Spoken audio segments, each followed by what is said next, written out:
Sí, esperamos a ver si se suma alguien más. Eh, Les comento los temitas que vamos a ir viendo entre hoy y la clase que viene para poder cerrar el tema propiedad inmueble y pasar a los trámites en sí que pueden hacer y de qué forma lo van a poder hacer ustedes. Para pasar, o sea, lo que yo pretendo es cerrar este tema y pasar a automotor, ¿sí?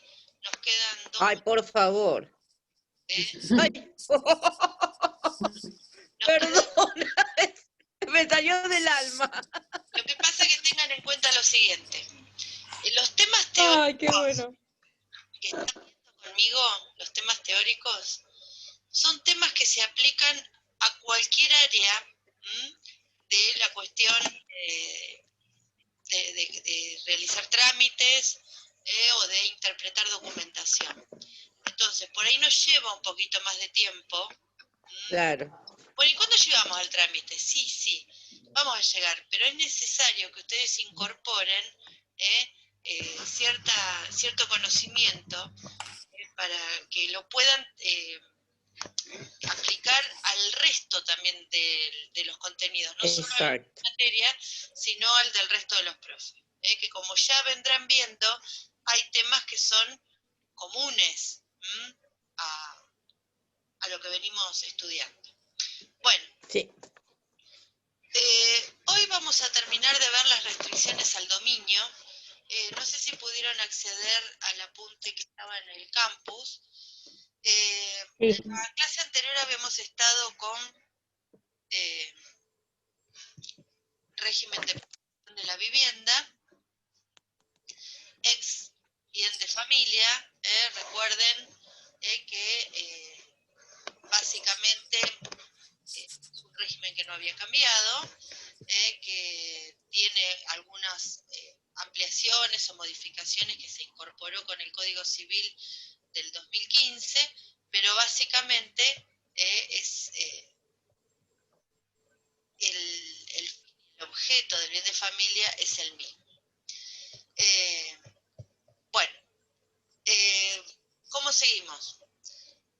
Respecto de, no sé si se los comenté la clase pasada, si bien el bien de familia se constituye en el 90% de los casos a través de un escribano, existen esos convenios que realizó el registro de la propiedad inmueble con las municipalidades, no con todas. A través de ese convenio se puede iniciar el trámite de régimen de protección de la vivienda en la municipalidad, en una oficina que por delegación está allí. ¿Ustedes pueden actuar en nombre de otro? En realidad en esa área no, pero ustedes sí pueden preparar la carpeta de la documentación para que un posible cliente de ustedes pueda acceder a través de la municipalidad a la constitución del bien de familia. No es difícil, si se fijan en el apunte tienen los requisitos, todos los requisitos son documentales, y podrían ustedes hacer de intermediarios, y eso no es ilegal, ¿está? No es ilegítimo, no es ilegal, porque bueno, si el cliente de ustedes le parece fácil, bueno, que lo haga él. Y si no, si las personas no entienden dónde hay que ir, qué es lo que hay que juntar, etcétera, bueno, para eso están ustedes. Y eso se cobra, ¿por qué? Porque se cobra como cualquier gestión. Así como cuando viene el de la motito y nos cobra por ir a comprar una hamburguesa, bueno, ustedes también van a cobrar.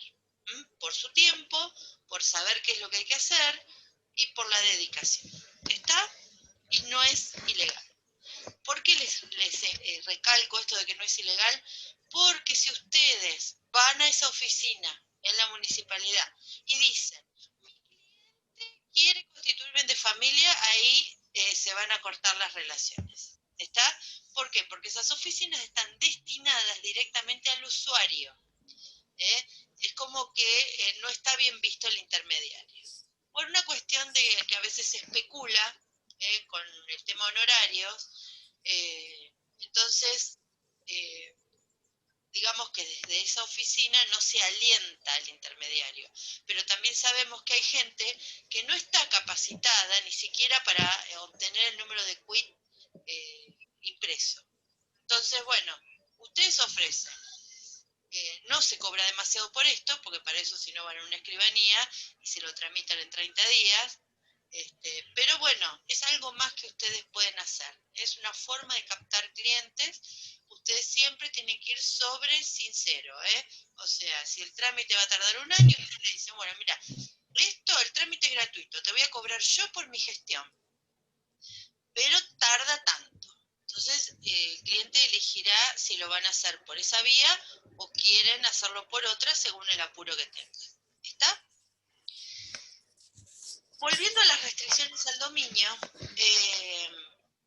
el tema medidas cautelares. Las medidas cautelares son aquellas que realmente inmovilizan jurídicamente el inmueble. ¿Qué significa esto? Puede ser inmueble o cualquier otro bien registrable. Podría ocurrir con un automotor. ¿Qué significa esto? Que inmovilizar jurídicamente es que no se puede variar la situación jurídica hasta tanto el juez desafecte de esa medida cautelar. En general, ¿cómo se desafectan de las medidas cautelares? Pagando las deudas. ¿Por qué nos traban una medida cautelar? Porque seguramente hemos adquirido alguna deuda. Vamos a distinguir. Las medidas cautelares son actos procesales. Esto significa que solamente un juez puede determinar la existencia de la medida cautelar. Es el juez quien la indica. Si el juez es quien la indica, significa que estamos dentro de un juicio. ¿Sí? ¿Un juicio de qué características? En general son juicios donde tienen prevista la traba de la medida cautelar para proteger un crédito. O sea, yo le debo plata a alguien, ese alguien me inicia un juicio y va a pedir qué cosa, que me embarguen mis bienes. Uno o varios, dependiendo del monto que se desee garantizar. ¿Está con eso?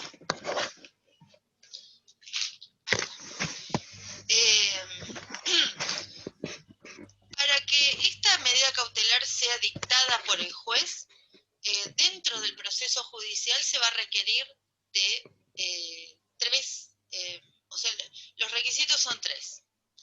Primero, que el derecho que uno esgrima tener contra el deudor sea verosímil. ¿Qué significa que sea verosímil? Y que tenga visos de verdad.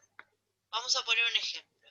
Si mi acreedor me inicia juicio porque yo no le pagué un cheque, ese instrumento, que es el cheque, rechazado por el banco por, supongamos, falta de fondos, es verosímil. ¿Sí? O sea, yo vengo con un cheque rechazado, original, es verosímil que puedo llegar a ser deudor. ¿Por qué digo es verosímil? Porque el cheque tiene este instrumento y reúne determinados requisitos. Puede ser después que mi firma esté falsificada, que el cheque no sea verídico, o sea, después pueden pasar muchas cosas con ese instrumento, pero por lo menos al inicio hay visos de verdad, ¿está? De que yo debo, porque ese instrumento, prima facie, dice, esta muchacha debe, ¿sí? No sería verosímil, por ejemplo, que yo inicie un juicio porque alguien me debe plata y en mis explicaciones al juez, en la narración de los hechos, yo digo, sí, fulanito me debe plata porque me pidió prestado el 24 de diciembre a la noche, cuando estábamos brindando, yo le di la plata en el pasillo del baño y él al día de hoy no me la devolvió. ¿Cómo pruebo eso? Entonces, desde el inicio, no parece verosímil el origen de la deuda, aunque lo sea. A lo mejor yo presté el dinero en esa situación, pero no parece verosímil, porque no es de fácil prueba. Probar esta situación sería bastante complicado. A partir parte dependería de testigos, y así como si yo puedo adjuntar 3 testigos, el otro también, con una versión Claro. contraria. Bueno, desde el inicio no sería verosímil. Eso no implica que se gane o se pierda el juicio. Simplemente estamos hablando de que en qué situaciones un juez va a dictar una medida cautelar. ¿Sí? Primer requisito, que exista verosimilitud del derecho, que parezca verdad. Segundo requisito, que haya peligro en la demora. ¿En qué demora? En la del juicio. Todos sabemos lo que tarda un proceso. Si yo pruebo que ese derecho es verosímil, pero tengo que esperar 5 años para obtener una sentencia favorable, ¿qué va a pasar después de esos 5 años si no tengo medida cautelar? Le voy a ir a cobrar a nadie. Suele ocurrir esta situación en los procesos laborales.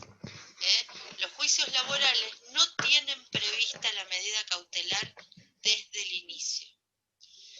Y esto es lo que pone en riesgo el éxito del proceso, porque el trabajador muchas veces gana el juicio, pero cuando va a cobrar, la empresa para la que trabajaba no existe más, no tiene más bienes,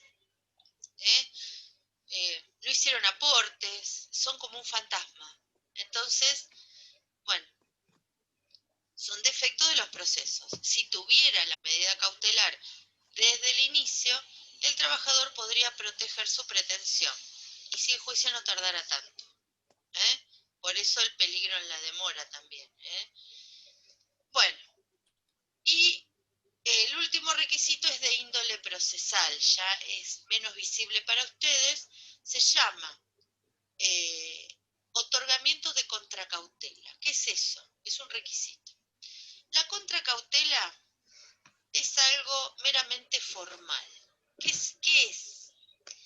Es que el que pide la medida cautelar en el juicio pueda garantizar de alguna forma de que no hay mala fe en ese pedido, y que en un futuro, si se demostrara que hubo mala fe, pueda responder por los daños causados por el pedido de la medida. Les digo que esto es meramente procesal y formal, porque salvo medidas cautelares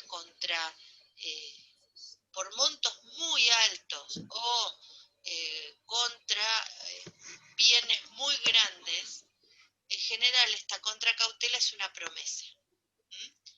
Se jura frente al juez que se va a hacer cargo de los daños que pudiera ocasionar el pedido de esa medida. Bueno, esto es meramente formal, se los comento por si lo escuchan, pero lo más importante son los anteriores. Cubiertos estos 3 requisitos, el juez va a otorgar la medida. La medida puede recaer sobre bienes inmuebles o sobre bienes muebles. En general, los que tienen más valor son los muebles registrables. Embargar un auto, embargar una aeronave, embargar una embarcación, por ejemplo. Trabar medidas cautelares sobre bienes no registrables es más difícil.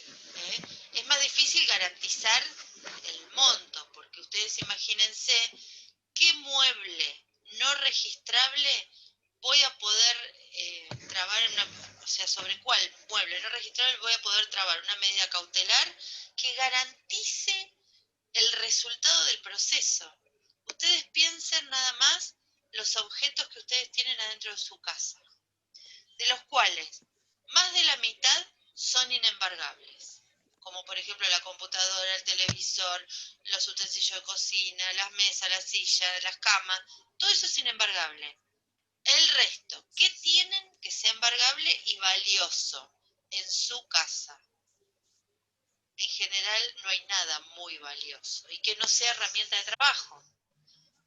Porque a lo mejor yo puedo tener, no sé, dedicarme al diseño y tener una computadora espectacular y unas impresoras maravillosas, o me dedico a la costura y tengo máquinas de coser de todas las características. Bueno, todo eso es inembargable, porque son herramientas de trabajo. Entonces, hoy por hoy, embargar bienes que no sean registrables carece un poco de utilidad, salvo que yo tenga colgado en mi casa un cuadro famoso o una escultura famosa que puede llegar a tener algún valor en el mercado de las artes, pero es muy difícil que nuestra obra no sea en China. Bueno, hasta acá fuimos. O sea, siempre una medida cautelar la dictamina un juez. ¿Cómo se traban las medidas cautelares? Hoy, desde el año anterior, las que son sobre inmuebles las dicta el juez y las traba el juzgado. Es el juzgado donde el juez las dispuso quien va a gestionar la medida cautelar frente al registro de la propiedad inmueble. Así que esto se los comento para que vean que aquí no hay un campo laboral. Antes lo había, ahora no lo hay con propiedad inmueble. Sí lo hay con el registro del automotor. Todas las medidas cautelares que un juez dicte contra un automotor, sí las pueden gestionar ustedes. Es muy fácil. Hay un formulario de los del automotor que se utiliza, además de la orden judicial, ese formulario para poder trabar las medidas cautelares en el registro que corresponda. Y eso sí lo pueden hacer ustedes. ¿Cómo se hace el trámite? Lo vamos a ver cuando entremos a automotor. Pero bueno, es lo que quería que supieran, dónde hay campo y dónde no lo hay. Bueno, cualquier duda me dicen, me paran, me dicen. La medida cautelar más efectiva y tal vez más conocida por ustedes es el embargo. ¿Qué características tiene el embargo? ¿Qué es lo que hace el embargo? Inmoviliza la disponibilidad jurídica del bien. Significa que no lo puedo vender, no puedo disponer, no lo puedo hipotecar. Sí, por ejemplo, podría alquilarlo. ¿Por qué? Porque alquilar no es un acto de disposición del bien, sino de administración. Entonces, yo un inmueble que está embargado puedo alquilar. ¿Sí? El embargo, esa medida cautelar, lo inmoviliza, o sea, no puede salir del patrimonio del titular de dominio. Otra de las características del embargo es que recae sobre un bien determinado. Los embargos, hay una relación directa entre la medida cautelar y la cosa. ¿Qué es la cosa? Es el inmueble. Lo que se embarga es un bien determinado. Para eso, al juez hay que solicitarle la medida sobre ese bien determinado. Si yo no sé si el deudor tiene bienes, no puedo pedir embargo. ¿Embargo de qué? El juez me va a decir que determine cuál es el bien que quiero embargar. ¿Está?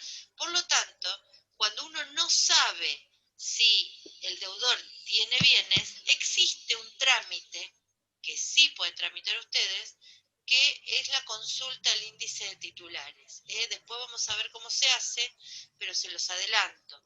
Si yo quiero saber si una persona tiene bienes inmuebles, se pide ese informe y el registro de la propiedad inmueble me va a informar qué inmuebles se registran a nombre de determinada persona. ¿Está? Y es por ahí es un servicio que nosotros le podemos prestar a los abogados, no porque los abogados no lo puedan hacer, sí que pueden. El tema es que muchas veces no lo hacen porque no les es redituable, no pierden tiempo con eso, se lo mandan a alguien que lo pueda gestionar. ¿Está? Entonces, averiguar si una persona tiene bienes inmuebles a su nombre es posible a través de esta solicitud. ¿Está? Sí. Para determinar precisamente qué embargo podría yo llegar a pedir sobre qué inmueble. ¿Sí?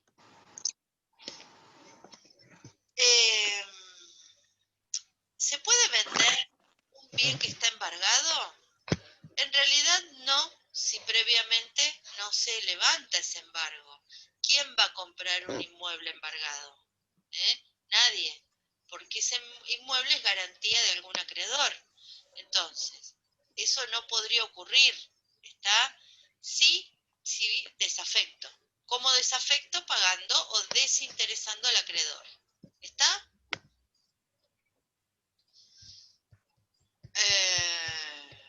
¿Qué más? ¿Alguna pregunta sobre el embargo? ¿No? Bueno, el instrumento que se utiliza para embargar se denomina oficio judicial. No sé si los que tienen clase con Diego o con Beatriz han escuchado hablar del oficio judicial. El oficio judicial es una orden del juez que se la da a cualquier organismo. Puede ser público o algún particular. Entonces, a través del oficio judicial, el juez determina y ordena la medida cautelar. ¿Está? Sobre los inmuebles, la tramita el juzgado. Sobre los automotores, lo pueden hacer ustedes con el oficio en mano y un formulario que es el 02E, que se usa para la traba de medidas cautelares. ¿Está? Bueno, la otra medida cautelar famosa y conocida en general es la inhibición general de bienes. ¿Cuál es la diferencia entre la inhibición general de bienes y el embargo? El embargo, como dije, cae sobre un bien determinado. La inhibición recae sobre la persona. Es una medida cautelar de carácter personal. ¿Y qué va a hacer esta medida? Lo mismo que el embargo, pero sobre todos los bienes presentes o futuros, tenga hoy bienes la persona o no los tenga. ¿Qué significa esto? Que si yo acreedor, le pido al juez una inhibición general de bienes, no tengo necesidad de investigar si mi deudor tiene bienes. Porque yo lo inhibo. O sea, si tenía bienes, no los va a poder vender. Porque van a quedar todos cubiertos por el paraguas de la inhibición general. Si el deudor no tiene bienes, esto igual se inscribe. ¿Dónde? En un registro que llevan los registros. O sea, dentro del registro de la propiedad inmueble hay una sección que son estas medidas de carácter personal, porque la persona es la inhibida, y se anota. Si hay bienes a su nombre, bueno, también se dejará constancia allí, en esos bienes, que hay una medida restrictiva del dominio. Si no hay bienes a su nombre, va a quedar la persona en ese registro. Si mañana esa persona adquiriera algún bien, ese bien automáticamente va a quedar captado por la inhibición. Obviamente, nadie que está inhibido compra y pone a su nombre. Pero bueno, yo se los comento para que vean que la inhibición es como un paraguas, que cubre todos los bienes de una persona presentes o futuros. Lo que hace la inhibición es que por ahí es más cómoda para el que la pide, porque no tiene que investigar. Y el que solicita esta medida dice, bueno, yo lo inhibo, ya en algún momento va a querer disponer de su auto o de su casa y me va a venir a buscar para pagar. Puede ser que sí, puede ser que no. Suele ocurrir mucho con los automotores. ¿Por qué? Porque la persona por ahí está inhibida y la deuda no es tan grande, entonces se salda y se levanta esa medida cautelar para poder disponer del bien. Pero bueno, son situaciones particulares, son ejemplos. ¿Está? Si un inmueble está, o sea, si el titular de un inmueble está inhibido, no puede disponer de ese bien. ¿Está? Lo que sí se puede es reemplazar la medida cautelar, o sea, sustituir. Supongamos que estoy inhibida y yo tengo 2 inmuebles. Lo que puedo hacer es decirle al juez, levante la inhibición y embargue tal bien. ¿Está? Le sustituyo. Obviamente, dependo de la voluntad de la parte y del juez. Si yo le ofrezco bien valioso, el acreedor no tendría por qué negarse al levantamiento de la otra medida. Sustituimos una por la otra y no se deja de garantizar ese crédito que tiene el acreedor. ¿Vamos hasta ahí? Perdón, doctora, ¿se levanta la inhibición del bien por otra medida cautelar? Se sustituye.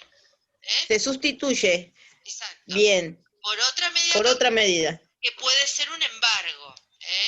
Porque Bien, gracias. La mejor medida cautelar, la más concreta, es el embargo. Pero perfecto. Bueno, también depende de un fundamento. Supongamos que el acreedor se niega a la sustitución. Tiene que fundamentar por qué. Pues si yo ofrezco un bien que es lo suficientemente valioso, no tiene por qué ver violado su derecho en expectativa. ¿Y si una persona recibe un bien en herencia y todavía no está registrado? A ver, si recibe un bien a través de, Sí. de un proceso sucesorio, hasta que no esté inscripto o el acreedor se entere que está el proceso judicial en trámite, embargar no se puede. Lo que sí se puede, lo que sí se puede es inhibir al heredero deudor, porque cuando los bienes heredados entren en su patrimonio, van a quedar cubiertos por la inhibición. El resto de los acreedores lo va a querer ahorcar, el resto de los herederos, perdón, porque no van a poder disponer de los bienes heredados, porque la parte de ese deudor va a estar ahí inmovilizada. ¿Se entiende? Claro. Eso es un problema, es un problema importante y ustedes lo van a ver un montón, lo van a ver un montón. No solo respecto a los inmuebles, sino de los automotores. Lo van a ver mucho allí. Ahora, la última pregunta. Para poder pedir una medida cautelar, ¿siempre tiene que haber un juicio o se puede pedir sin juicio? No. No, sin juicio no. Es siempre ok, gracias. Lo que Bien. sí podría es, suponete que vos vas a iniciar un juicio, pero sabés que mañana el deudor está tratando por todos los medios de vender todos sus bienes porque sabe que se le viene esto encima. Vos lo que podés hacer es pedir la medida cautelar preventiva, autónoma, pero después tenés un plazo para iniciar el juicio. Iniciar. Bien. No existe medida cautelar sin un proceso judicial que lo tenga previsto. Esto es una cuestión de tiempo. Yo estoy apurada. Bien. No puedo perder tiempo con el juicio, el ingreso del proceso. Necesito que lo embarguen ya, porque lo está por vender. Bueno, puedo pedir como una medida preliminar esto, que el juez determine el embargo, pero voy a tener que probar lo que yo les había dicho como requisito. ¿Está? Bien, gracias. Muy amable. Bueno, ¿alguien más quiere saber algo de esto? Sí. Sí. Una consulta con respecto al punto anterior. En la consulta al índice de titulares, cuando hay dos propietarios de un inmueble, ¿figuran los dos titulares? Sí. ¿Los dos dueños? Sí, figuran los dos. Aunque sea en donación. Aunque sea una donación. Sí, suponete si que es una donación, por ejemplo, de un departamento. Sí. No.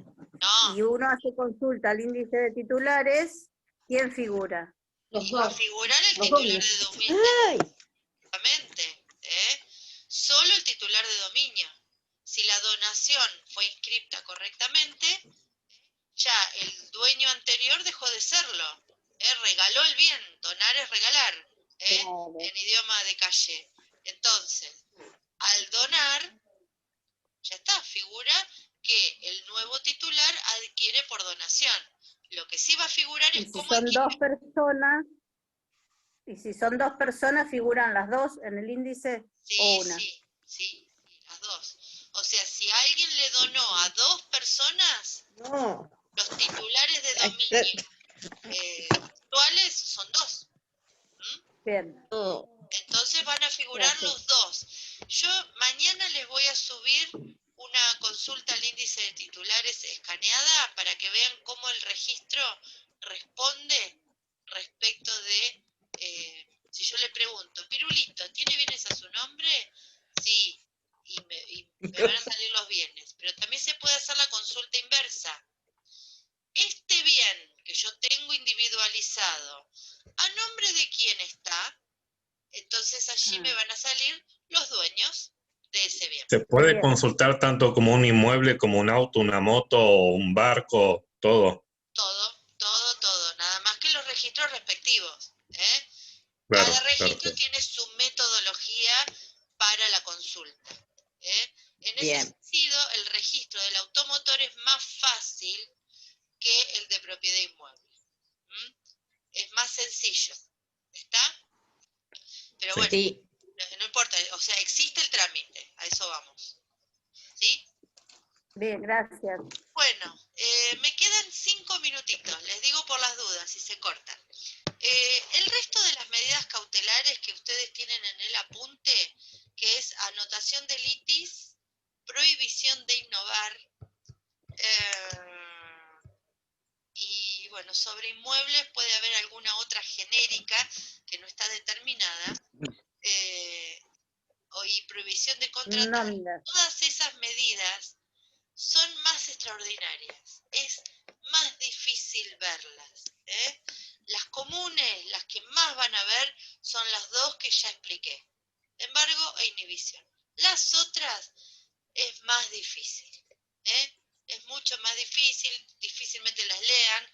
Ustedes fíjense en el apunte, fíjense cómo se llaman, de qué se trata, se inscriben de igual forma que las anteriores, así que, y también inmovilizan la disponibilidad del bien. Así que bueno, no mucho más para decir al respecto, quédense con eso. Lo importante es que ustedes puedan distinguir al pedir un informe sobre un inmueble, cuál es la situación jurídica de ese bien. Si bien en la columna de restricciones una medida cautelar, bueno, ya podemos aventurar que ese inmueble tiene un problema. Y que para resolver ese problema va a haber que ir a buscar al acreedor. ¿A quién acreedor? Al abogado del acreedor. Para ver cuál es la situación de juicio, si se puede solucionar, si no se puede solucionar, si se puede sustituir, si no se puede. Ese sería, digamos, el interés de ustedes en conocer este tema. ¿Está? Y lo mismo para no solo inmuebles, sino para el resto. Poder leer un informe y decir, bueno, ¿qué hacemos con esto? ¿Está? Yo les voy a subir al campus esto, lo que les anuncié, a modo de ejemplo, para que lo visualicen. La clase que viene nos vamos a encontrar, si surgen dudas de lo que hablamos hoy, de entrada me preguntan. Si no, lo que vamos a ver es los derechos reales. ¿Qué son? Rápidamente, es un tema larguísimo y complejo, pero nosotros vamos a tomar de él exclusivamente lo que ustedes necesiten. ¿Está? Para poder comprender cómo afecta esto a los bienes. Vamos a ver ese temita muy veloz. No vamos a ahondar ahí. Y así, la próxima ya podemos ver cómo son los trámites que se pueden realizar y de qué manera. ¿Sí? Bien. Bueno, si no quedan nada más, me quedan 2 minutitos. Nos vemos la clase que viene. Liberamos a la compañera que tuvo 4 clases.